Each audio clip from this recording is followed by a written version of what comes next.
ఈరోజు మనం అందరం కూడా ఆలోచించేది బిగినింగ్లో ఉన్నాం. నా లెక్క ప్రకారం అంటే 95-96లో ఐటీ అంటే ఎట్లా మాట్లాడుతున్నారో ఇప్పుడు అంటే అదే విధంగా మాట్లాడుతున్నారు.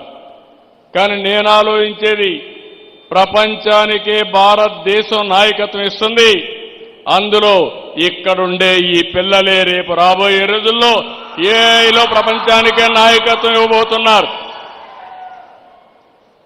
నేను రేపు జరిగే విషయాన్ని ఈరోజే ఆలోచిస్తా. నేను చెప్పిన విషయాన్ని మీరు అర్థం చేసుకుంటే మీరు ఈజీగా పైకి వస్తారు.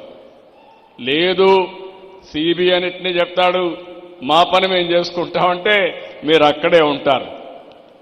ఇది కష్టమైన పని కాదు.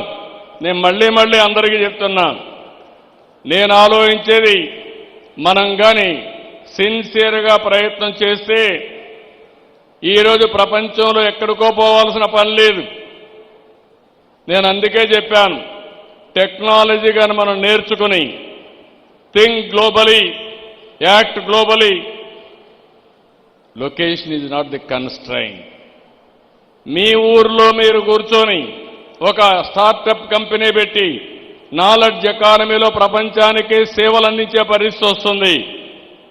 ఈరోజు వర్కింగ్ స్టైల్స్ కూడా మారుతున్నాయి. ఒకప్పుడు ఆఫీస్ అంటే 10 to 5 కంపల్సరీగా ఉండాలి. ఇప్పుడు 10 to 5 ఉండాల్సిన పని లేదు. ఫైల్స్ అన్ని క్లియర్ చేసి పనన్నీ చేస్తే ఆటోమేటిక్గా అయిపోయే పరిస్థితి వస్తూ ఉంది. కొత్త కాన్సెప్ట్లు వచ్చాయి. వర్క్ ఫ్రమ్ హోమ్ వచ్చింది, కో వర్కింగ్ స్పేస్ వచ్చింది, జీసీసీలు వస్తున్నాయి, గ్లోబల్ కాంపిటేటివ్ సెంటర్స్ వస్తున్నాయి.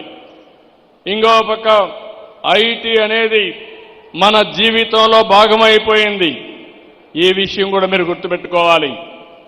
మన సెల్ ఫోన్లో ఎన్ని లాభాలున్నాయో అవి ఉపయోగించుకోవడం కూడా ఇంకా మనకు తెలియడం లేదు.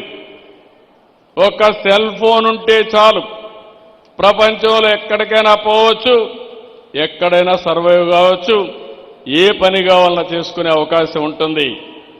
అలాంటి పరిస్థితిలో ఈ నాలెడ్జ్ ఎకానమీలో తెలుగువాడు నెంబర్ 1గా ఉండాలనేది నా ఆశ, నా ఆకాంక్ష. దానికోసం పనిచేస్తాం.